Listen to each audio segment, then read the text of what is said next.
say this to anyone? On a bus, in a cafe, maybe even at home.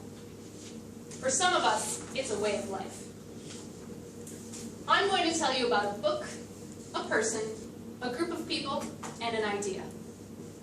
First, raise your hand if you know someone you would describe as extroverted. And raise your hand if you know someone you would describe as introverted. Now raise your hand if you dislike raising your hand in public for questions such as these. If so, you too might be an introvert. The person I'll tell you about is Susan Cain.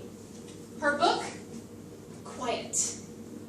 The Power of Introverts in a World That Can't Stop Talking. The group of people, introverts. The idea that rather than being a deficit or something to be pitied or overcome, introversion is the personality trait that has distinct advantages in schools, offices, even politics and leadership.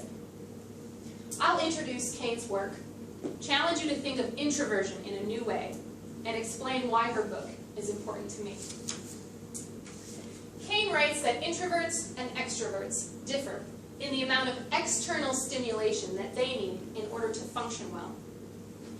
For example, software developer and philanthropist Bill Gates is known for spending hours at a time in his office, behind closed doors, in quiet contemplation of his next big idea. Bill Gates will never be Bill Clinton, Cain writes, and Bill Clinton will never be Bill Gates, but we need both Bills to be who they naturally are.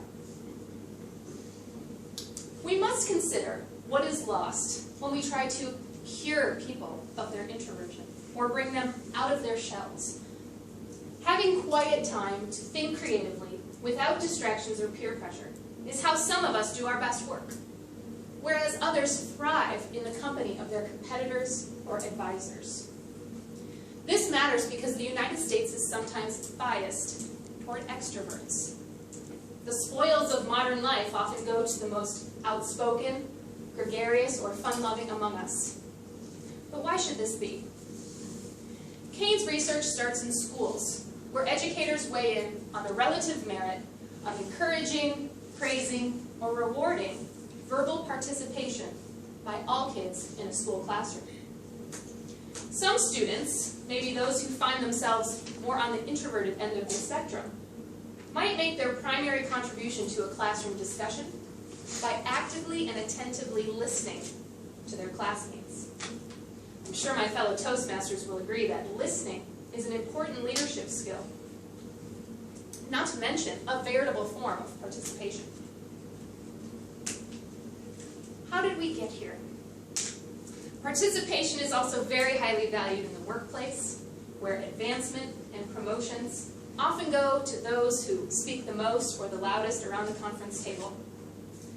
That can be a disincentive to hardworking introverts who'd rather skip the meeting altogether and return to their cubicles. That is, of course, unless they work in the dreaded open floor plan.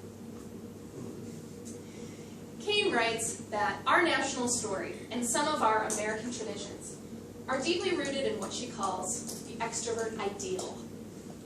This was partly spurred on by the popularity and success of Dale Carnegie and the turn of the 20th century's emphasis on urbanism, industrialism, even the rise of Hollywood movie stars.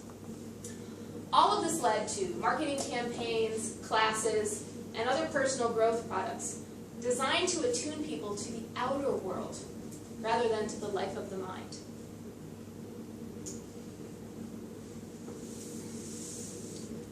But not everyone can or should live up to this ideal. Cain relates the story of Isaac Newton, a known introvert, as he discovered the law of gravity. If you're out in the yard, sitting under a tree, she writes, rather than clinking glasses on the patio, you're more likely to have an apple fall on your head. Thus, the central idea of Cain's book, that a lack of social distraction can lead to a world of discovery. Being an introvert does not necessarily mean that you lack confidence, nor that you fear public speaking. I'll offer myself as an example. I'm not your stereotypical introvert.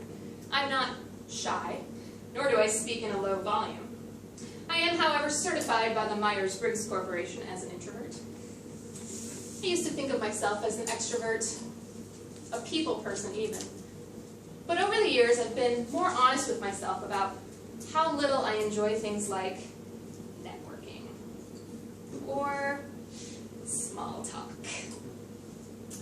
I prefer big talk. I would rather ask you, what are you afraid of? And have 30 minutes to deeply discuss it, rather than quickly or superficially ask, what do you do? I loathe being asked this by hairdressers, strangers on an airplane, or at a wedding. I can't tell you how many offices I've worked in where I've gone to the break room hoping to refresh my batteries and refresh myself, recharge my batteries, sitting down with a book or a magazine, when some well-meaning coworker who feels sorry for me will come up, sit down next to me and say, "You're all by yourself?" The worst is the attention you get when you come back from a sick day and everybody wants to know what's wrong. I prefer to keep the details of my sick days and my personal life private. Because you know what's great about privacy? Everything. My coming out party as an introvert was in Mexico in 2012. I was staying in a group house with some friends who surfed all day and partied all night. I spent the entire week on the beach with a biography of Joni Mitchell, watching the whale tails leap and fall into the ocean. For me, that was a perfect vacation. Even if you're not an introvert, Cain says the odds are you're probably managing, raising, married to, or coupled with one. Susan Cain has freed millions of people to live without stigma and be who they naturally are. Remember the name, Susan Cain. Mr. Toastmaster.